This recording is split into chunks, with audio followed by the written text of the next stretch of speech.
అదృష్ట రత్నాలయం జ్యువెల్స్, అదృష్ట రత్నం అష్టైశ్వర్యాలకు మహానిలయం. వెంకటేష్ గారితో సినిమా తీయాలని నాకు తెలిసినంత వరకు కనీసం 7 సార్లు ప్రయత్నించారు మీరు. 7గా దగ్గర 15 సంవత్సరాలు తిరిగా. అలాంటిది వేరే వాళ్ళు వచ్చి నాకు ఆ సినిమా ఇచ్చేయమంటే ఊరకనే ఇచ్చేసి ఉండరు, ఏదో బ్యాక్గ్రౌండ్లో జరిగి ఉంటుంది. లేదు లేదు లేదు, మీకు తెలియదు ఆ విషయం. నేను నా ఇంటి పరుచూరు మురళి అనే ఒక డైరెక్టర్ ఉన్నాడు. అవును తెలుసు. అతనికి సినిమాలు లేవని బాధపడుతున్న ఇంటికి వస్తే ప్రొడ్యూసర్ని, పెద్దబాబు కథని, జగపతి బాబుని, ముగ్గురిని ఇచ్చాను, నువ్వు చేసుకో ఈ సినిమాని. మీరే మొత్తం సెట్ చేశారు? నేనే డైరెక్ట్ చేయాలి అది. నేనే ఆ రైట్స్ కొనుక్కుంది. పసుపు పొన్నని 13 సంవత్సరాల క్రితం సినిమాని కొన్నాను అప్పుడు. పెద్దబాబు చాలా పెద్ద సినిమా కదా సార్, మంచి సక్సెస్ అయింది. అవును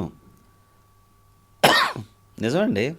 అట్లా నేను ఇచ్చాను. జగత్ బాబుకి తెలుసు, ఎమ్మెల్యే కుమార్ చౌదరికి తెలుసు, ఆడికి తెలుసు, మురళికి. కాకపోతే ఆడు మేము ఫ్రెండ్స్. ఎంత ఫ్రెండ్స్ అయినా అలా ఇచ్చానండి. అలా ఒకళ్ళు వచ్చి నేను ఇలా చేసుకుంటాను, ఇది కావాలని నేను చేసే టైంలో అడిగినప్పుడు లేదు అని నా నోటి నుంచి రాలా ఎప్పుడు.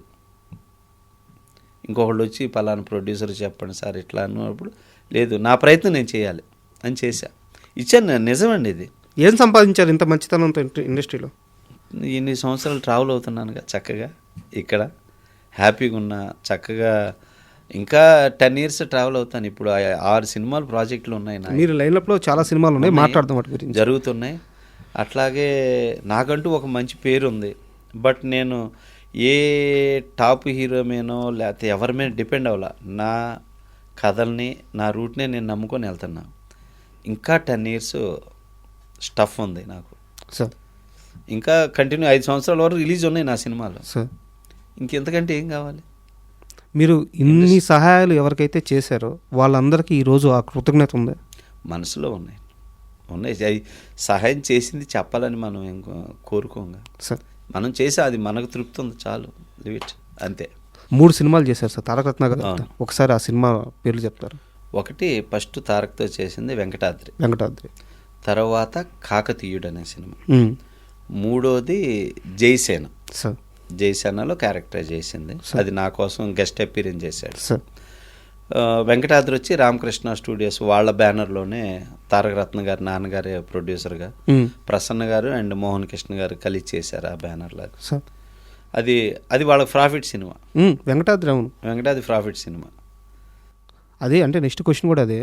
వెంకటాద్రి కంటెంట్ వైజ్ బాగుంటుంది అండ్ ప్రాఫిట్ అంటే మీరు అమ్మిన తర్వాత డిస్ట్రిబ్యూటర్లు కొంచెం కొన్ని ఏరియాలు అటు ఇటు అయినా కానీ ఓవరాల్గా ప్రాఫిట్ వచ్చింది. శాటిలైట్ మంచి రేట్ పడింది, కాకపోతే చాలా తక్కువ బడ్జెట్లో అంతా హై లెవెల్. అవును. అయితే తారక రత్న గారికి చివరి వరకు ఆయన అనుకున్న పెద్ద సక్సెస్ అనేది ఒకటి ఉంటుంది కదా. అవును, అది దొరకలేదు. నిజమే. ఎప్పుడైనా బాధపడ్డారా? అది నా దగ్గర అయితే చాలా, అన్నయ్య పెద్ద హిట్ కొట్టాలన్నయ్య, నాకు ఎవరి మీద నమ్మకం లేదన్నయ్య, నువ్వే అన్నయ్య మనం చేద్దామని. నేను తన కోసం చేసిందే వరదరాజు గోవిందం సినిమా. ఇప్పుడు ప్రజెంట్ రిలీజ్ కాబోయే సినిమా వరదరాజు గోవిందం అనే సినిమా తన కోసం చేసింది. తను ఇంకొక 10 రోజుల్లో చనిపోతాడు అనగా 3 lakhs అడ్వాన్స్ కూడా ఇచ్చాను అనమాట. ఇచ్చి ఆ గడ్డం అంతా డిఫరెంట్ చేద్దాం ఈసారి అంటే ఆ గడ్డం అంతా పెంచాడు అనమాట. చనిపోయేటప్పుడు గడ్డం భలే ఉంటాడు. అదంతా చేసాము. ఫోటో సెక్షన్ చేయాలి అంటే యోగార్జునకి వెళ్ళేసి వచ్చాక చేద్దాం అన్నయ్య అని చెప్పేసి ఇంకొక పొద్దున్నే బయలుదేరతాడు యోగార్జునకి ఫోన్ చేశా, ఎన్నింటికి బయలుదేరుతాం, నువ్వు నన్ను ఇక్కడ కూడా ప్రశాంతంగా ఉన్నవా, బాగా జోకులు వేస్తాడులే, వచ్చేస్తాను అన్నయ్య హ్యాపీగా ఇది చూసుకొని ఈ అయిపోగానే నైట్ బయలుదేరుతాను అన్నాడు. బాగా ఫ్రెండ్, నాకు బాగా ఫ్రెండ్. తను ఏదో పర్సనల్ ఉన్నా నన్నే పిలిచి మాట్లాడతాడు, ఏదైనా ఉన్నా మా ఇంటికి వచ్చి మేమిద్దరం కూర్చొని మాట్లాడుకుంటాం, లేదా నేను తన దగ్గరికి వెళ్తా, ఇట్లా మాట్లాడతాడు. ఎప్పుడన్నా వాళ్ళ నాన్నగారితో లాస్ట్ టైంలో మాట్లాడలేదు, గ్యాప్ వస్తే ఆ టైంలో నాన్నగారితో మాట్లాడాలి అన్న.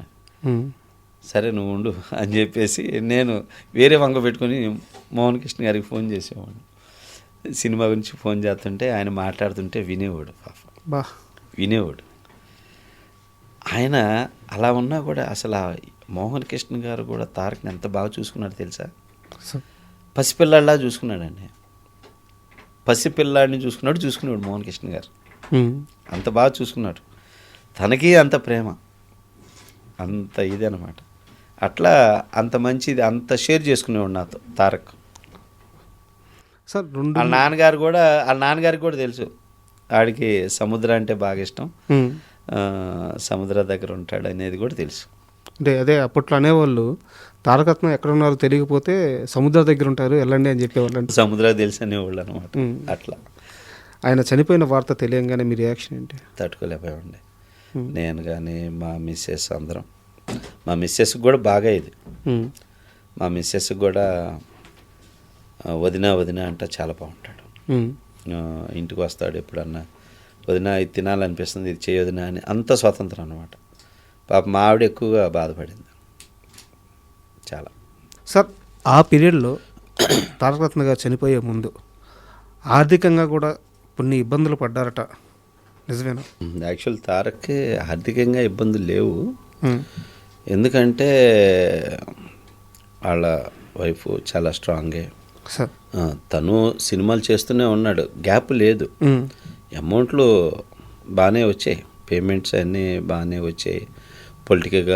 పొలిటికల్గా తిరిగేవాడు, అవి ఇవన్నీ చేసేవాడు. అటు ఇటు అమౌంట్ ఆర్థికంగా ఆర్థికంగా ఇబ్బంది లేదు.